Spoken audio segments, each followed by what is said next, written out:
SK जी, सबसे पहले तो मैं ये समझना चाहूंगी 17 मिनट सबसे ज्यादा क्रूशियल टाइम बताया जा रहा है। अगर सॉफ्ट लैंडिंग हो जाती है भारत के लिए कितनी बड़ी उपलब्धि, और वो 17 मिनट कितने ज्यादा ध्यान रखने वाले हैं, किन बातों का हमें ध्यान रखने की बहुत ज्यादा जरूरत होगी। धन्यवाद। मेरी बहुत बहुत शुभकामनाएं आपके चैनल के माध्यम से हमारे पूरे इसरो के वैज्ञानिकों को और पूरे देशवासियों को। आज आप लोगों ने पूरा विज्ञान का उत्सव पूरे देश में पैदा कर दिया। विज्ञान के प्रति इतना सम्मान और इतनी लगन जो हमारे स्टूडेंट्स हैं, जो हमारे स्कूल कॉलेज और टीचर्स, सब लोग इसमें शामिल हैं। बहुत दुआएं हमारी हो रही हैं मंदिरों में, और अलग अलग माध्यम से लोग दुआएं कर रहे हैं। जरूर इनका एक पॉजिटिव इम्पैक्ट हमारे लैंडिंग पे होगा। विज्ञान की दृष्टि से लोगों के अलग मत हो सकते हैं, लेकिन ये हम सब के लिए एक अच्छा माहौल, पॉजिटिव एनर्जी बहुत ही मायने रखता है। आपके मैं क्वेश्चन सवाल पे आता हूँ कि जो आप अभी बात कर रहे थे, क्योंकि लास्ट के जो करीब 18 मिनट है वो बहुत महत्वपूर्ण है। हम लोगों ने ये पिछली बार चंद्रयान 2 के समय भी हमने इसको महसूस किया था। और हमारे इसके 3 पार्ट हैं। जो हमारा प्रोपल्सन मॉड्यूल है, जो उसके चक्कर लगा रहा है मून के, वो चंद्रमा के, वो बिल्कुल ठीक काम कर रहा है।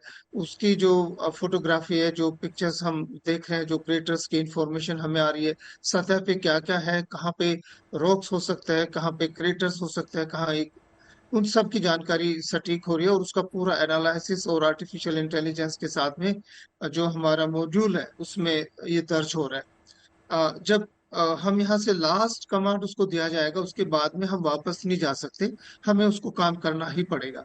तो जो हमारा जो विक्रम लैंडर है, उसमें एक बहुत ही सोफिस्टिकेटेड कैमरा लगा हुआ है, जिसमें वहाँ के क्रेटर्स की इंफॉर्मेशन दे सकता है। वो जो, जिसको हम बोलते हैं कि हैजार्ड्स, उसको डेविएट कर सकता है, उसको अवॉइड कर सकता है, और फिर से उसकी कोशिश कर सकते हैं कि कहाँ पे हमारा जो समतल पार्ट है उस पे वो उतरने की कोशिश करे।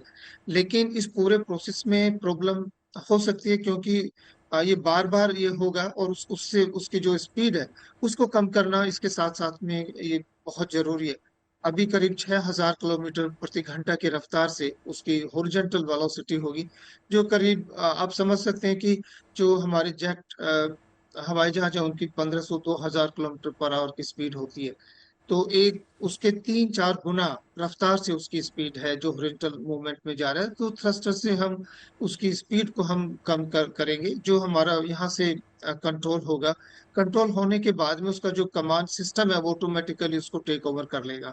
तो वहीं से फिर हम कुछ नहीं कर पाएंगे, और उसके बाद उसकी वेलोसिटी को धीरे धीरे धीरे धीरे कम करते जाएंगे। ये कई चरण में होगा। ये जो प्रयोग है 800 मीटर के आसपास वहां पे होगा, देन उसके बाद 150 मीटर पे होगा।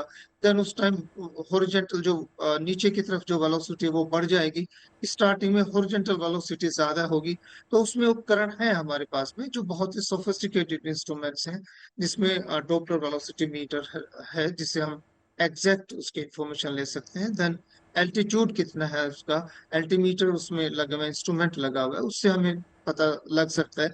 ये हमारे विक्रम लैंडर के साथ में जुड़े हुई चीजें हैं। बट उसके बाद में जब सेफ लैंडिंग हो जाएगी, तो सेफ लैंडिंग होने की जो प्रक्रिया है, वहां पे इस बार का दायरा हमारा बड़ा है। पहले करीब 500 मीटर बाई 500 मीटर था। इस बार हमारा करीब 4 किलोमीटर गुना 2.5 किलोमीटर है। और उसमें वो तराशेगा कि कौन सी जगह है, उसको बहुत थोड़ी जगह चाहिए। तो ये बहुत चुनौतीपूर्ण है, लेकिन अ, जो जितना होमवर्क हुआ है, जो पीछे वाला जो डेटा हमने यूज किया, उससे जितने भी सिमुलेशंस हुए हैं, आई थिंक हमारे वैज्ञानिक बहुत जी, ही तो सर ने हमें कॉन्फिडेंट बताया कि कैसे आज है। का दिन जो है वो हमारे लिए बेहद महत्वपूर्ण है।